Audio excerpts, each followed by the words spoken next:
नमस्कार, एक प्रमोशन के साथ आप देख रहे हैं एसजेड नेशनल न्यूज। आइए एक नजर डालते हैं आज की कुछ खास खबरों पर। मैम, किसान आंदोलन चल रहा है दिल्ली बॉर्डर पे, महिलाओं की संख्या कम होती जा रही है, उसके बारे में आप क्या कहना चाहेंगे? देखिए, दिल्ली बॉर्डर है या दूसरे बॉर्डर्स जो हैं वो संख्या कम नहीं हो रही है, लेकिन सुनियोजित तरीके से अभी कटाई का और फसल का ठाणे का जो काम है उसको भी नियोजन करना है। और आंदोलन जो है वो जड़ों की तरफ जो उसका फैलाव हम खुद देख रहे हैं हर रोज़। तो इसलिए किसी को इस मुगालते में रहने की ज़रूरत नहीं है कि ये आंदोलन में संख्या कम हो रही है। और आंदोलनों में संख्या ही केवल मात्र चीज़ नहीं होती है, उसकी योजनाएं, उसकी रणनीति, उसके प्रति संकल्प जो है वो बहुत बड़ी चीज़ है। और वो हम रोज़ देख रहे हैं कि वो संकल्प जो है वो मजबूत होता जा रहा है। जनता का जो है, जैसे जैसे ये सरकार और भी काले कानून ला रही है, जैसे आज की ये कन्वेंशन जो है, ये आंदोलन में क्षतिपूर्ति के लिए जो कानून हरियाणा सरकार लेके आई है, ये एक तरह से लोकतंत्र का गला घोटने वाला है। और जबकि हम महिलाएं, दलित, यहाँ पे ऐसे तबके हैं कि जिनको अभी तक लोकतंत्र के पूरे फल भी नहीं मिले थे। तो हमें तो भाई लड़ना है, अभी लोकतंत्र जो है वो हासिल करना है हमें। तो ये इनके सबसे नकारात्मक असर जो है वो उन तबकों के ऊपर होने जा रहे हैं। और जो हम खुद आज देख भी रहे हैं कि सीएए के खिलाफ जो महिलाएं लड़ रही थी और उनका साथ जो दे रही थी नौजवान लड़कियां हमारी जो हैं, खुद हमारे हरियाणा से भी नौजवान लड़की है, नताशा नरवाल है, वीरांगना कलिता जो है, सुधा भारद्वाज हैं, अनेकों महिलाएं हैं जो आज जेलों के अंदर बैठी हैं अपने अधिकारों को लेके। तो हम जो ये सरकार जो ड्रामा कर रही है कि सेलिब्रेटिंग 75 ईयर्स ऑफ फ्रीडम, उस पे हम उनको जनता की तरफ से ये एजेंडा बताना चाहते हैं कि नागरिकों को साफ पीने का पानी मिले, जो दुनिया में सबसे खराब मिल रहा है आज। जलवायु जो है वो साफ मिले सांस लेने का, जिसकी वजह से महामारियां फैल रही है या कोरोना जैसी जो है। यहाँ पे बेरोजगारी जो है वो खुद हरियाणा के अंदर हाईएस्ट उसका आंकड़ा है। और भूखमरी के अंदर सबसे नीचे जो है वो हमारा देश जो है वो सुनिश्चित करने में है। तो 75 ईयर्स ऑफ सेलिब्रेटिंग फ्रीडम में एजेंडा ये होने चाहिए, ना कि जो इनकी चर्चा करते हैं उनके ऊपर लगाम लगाना, उनके खिलाफ काले कानून बनाना। और कान खोल के सुन ले सरकार कि ये जो कानून लाए जा रहे हैं ये जनता जो है वो बर्दाश्त करने वाली नहीं है। जो किसान जो हैं, जो सेल्फ एक्सप्लॉइटेशन से, इंटरनेशनली ये टर्म है इंडिया के जो फार्मर्स हैं उनके बारे में, कि वो अपने परिवारों का शोषण करके इस देश के अन्नदाता बने हुए हैं। तो वो भी अगर आज मजबूर हो गए हैं खड़े होने के लिए, जब ये खेती बाड़ी का पूरा कॉरपोरेटाइजेशन कर रही है सरकार, तो अन्य तबके जो हैं वो तो बिल्कुल उनसे भी पहले जो हैं वो मैदान में है एक तरह से। तो ये जो सोचे कि रिलायंस, अंबानी, अडानी और इनके जेब में सारा मतलब आर्थिक संसाधन जो है वो केंद्रीकृत करके यहाँ पे सरकारें चलेंगी, ऐसा होने वाला नहीं है। और ये देश का जो संयुक्त किसान मोर्चा के नेतृत्व में जो किसान आंदोलन चल रहा है, उसने बाकायदा स्थापित कर दिया है पूरी दुनिया के अंदर सबसे अनुशासित और सबसे बहादुराना और संकल्पित आंदोलन की मिसाल कायम करी है उसने। और इसी तरह से इन कानूनों का विरोध भी पूरा उसी बुलंद आवाज़ के माध्यम से किया जाएगा। और महिलाएं और जो वंचित तबके हैं, जो डिप्राइव्ड सेक्शंस हैं, जिनको डेमोक्रेसी की सबसे गहरी ज़रूरत है, वो जो है वो इस जनता के साथ कंधे से कंधा मिला के लड़ेंगे। आपका कहने का मतलब है जैसे कृषि कानून वगैरह बनाए गए हैं, इनको हटा के लोगों की बेसिक समस्याएं हैं उनके ऊपर कानून बनाया जाए, राइट? हाँ जी। वकील साहब, डॉक्टर साहब पहुँचे हैं यहाँ पे, ठीक है। डॉक्टर साहब को सस्पेंड कर दिया गया है। वकील जो लेवल है वो किस प्रकार से जो किसान आंदोलन में भाग ले रहा है और सपोर्ट कैसे करेगा? सबसे पहली बात तो ये है कि जो वकील है वो इस जो वर्किंग क्लास है, जो आम किसान मजदूर है, उसका एक अंग है। अगर मेरा पिताजी अगर किसान नहीं होता तो शायद मैं वकील नहीं बनता, कोई इंजीनियर नहीं बनता, कोई डॉक्टर नहीं बनता। हम पहले किसान मजदूर हैं, उसके बाद हम कुछ और हैं। तो वकील आंदोलन के बीच में है, जिस चीज़ से लेकर सुप्रीम कोर्ट तक किसानों के साथ खड़ा है। किसानों की कानूनी पैरवी भी करना और किसान आंदोलन में शरीक होना, दोनों ही काम वकील जमात इस देश में कर रही है।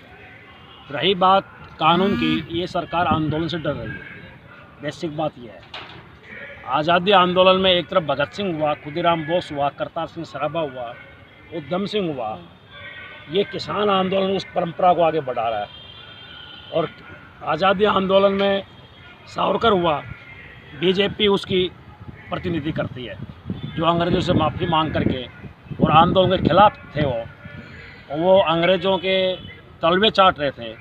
आज भारतीय जनता पार्टी कॉरपोरेट घरानों की, पूंजीपतियों की सेवा करने के लिए, उनकी लूट का इंजाम करने के लिए ये कृषि कानून लेकर आई है। कृषि कानून के खिलाफ जो आंदोलन खड़ा हुआ, ये आंदोलन को दबाने के लिए अब क्षतिपूर्ति का एक कानून लेकर आई है।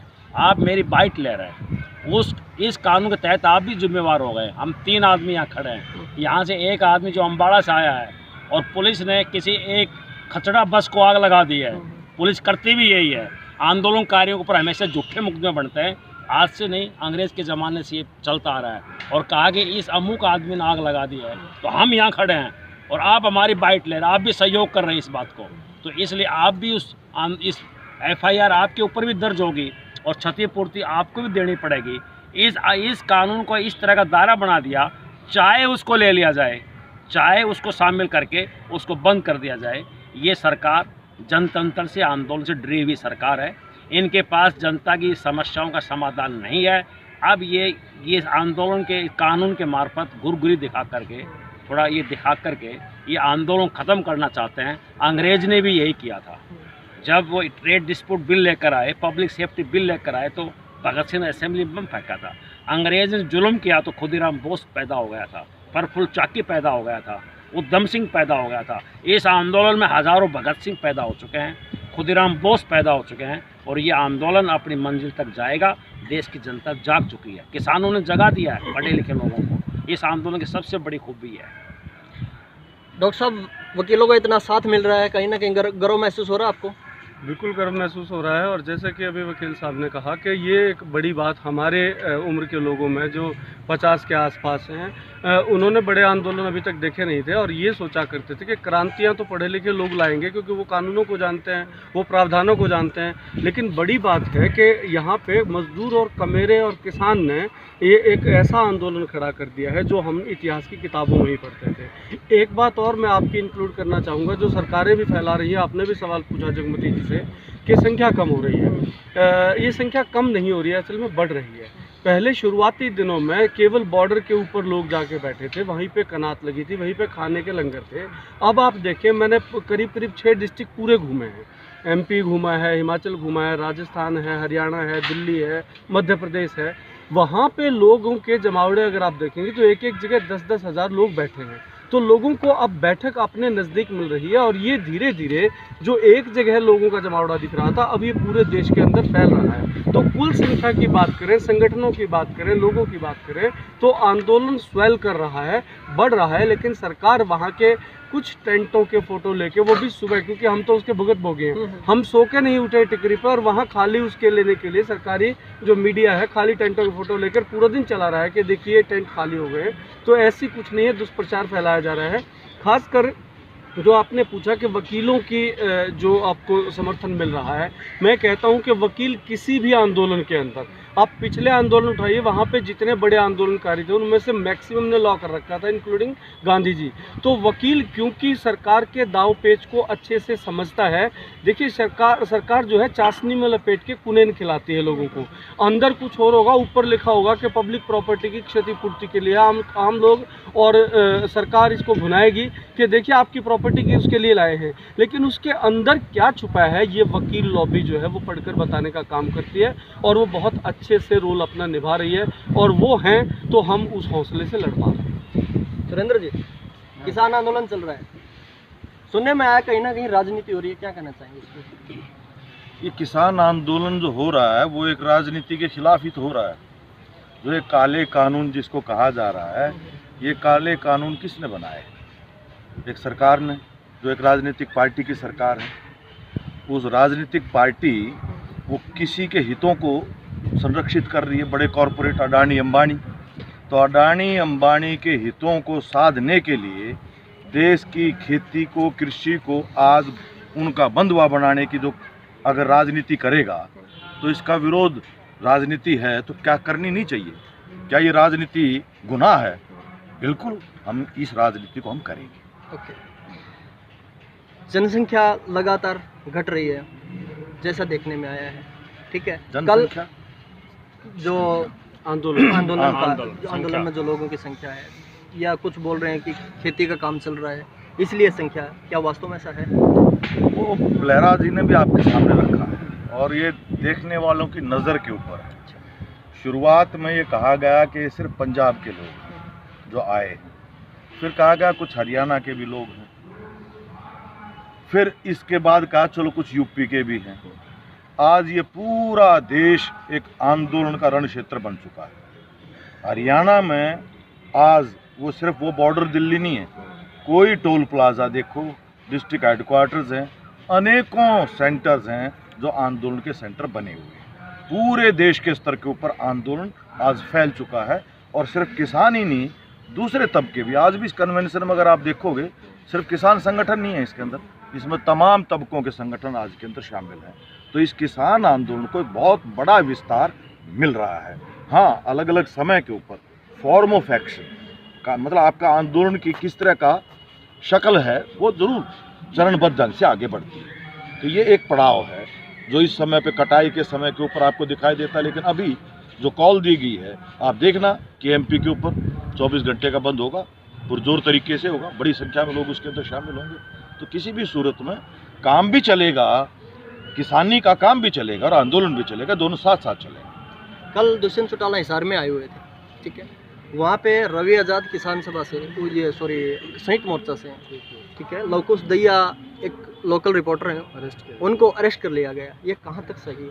देखो, मैं व्यक्तियों के ऊपर नहीं जाना चाहता कौन व्यक्ति, क्योंकि कई बार मैं अपने साफ तौर पे एक बात कहना चाहता हूँ, क्योंकि किसान आंदोलन के पक्ष में अनेकों लोग हैं। संयुक्त किसान आंदोलन का एक आह्वान है। इस आंदोलन की 3 मुख्य बातें हैं। एक है हमारी एकता जिसके ऊपर बार बार सरकार की तरफ से हमला बोला जा रहा है। कभी वो खालिस्तानी बताएंगे, हरियाणा पंजाब के बीच के विवाद उठाएंगे, तो हमारी एकता को बनाए रखना, उसमें मजदूर किसान मेहनत का स्तंभ का वो एकताबद्ध होता चला है। दूसरा, इस आंदोलन की सबसे महत्वपूर्ण ज़रूरत क्या है, वो है अनुशासन।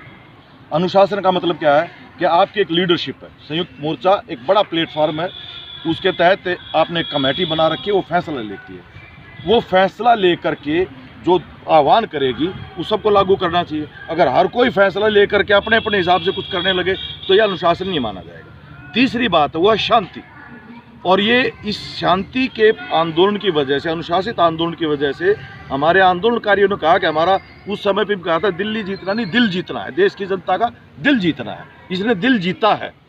लेकिन कोई भी अगर इस शांति को भंग करने की कोई बात करे, कोई भी अनुशासन को अगर तोड़े, कोई भी हमारी एकता में विभाजन पैदा की कोशिश करे, हुएवर में भी कोई भी हो, चाहे वो किसान आंदोलन के अंदर से ही उसके बाध्य में भी क्यों ना हो, मैं उसको कभी भी डिफेंड नहीं करूँगा। मुझे व्यक्ति के ऊपर कुछ नहीं कहना। यहाँ पे कुछ बुद्धिजीवियों से बात हुई, अपने अपने विचार रखे, जनता के सामने आ गए हैं, जनता ने निर्णय लेना है। कमेंट करिए, शेयर करिए और देखते रहिए SZ नेशनल न्यूज़। धन्यवाद।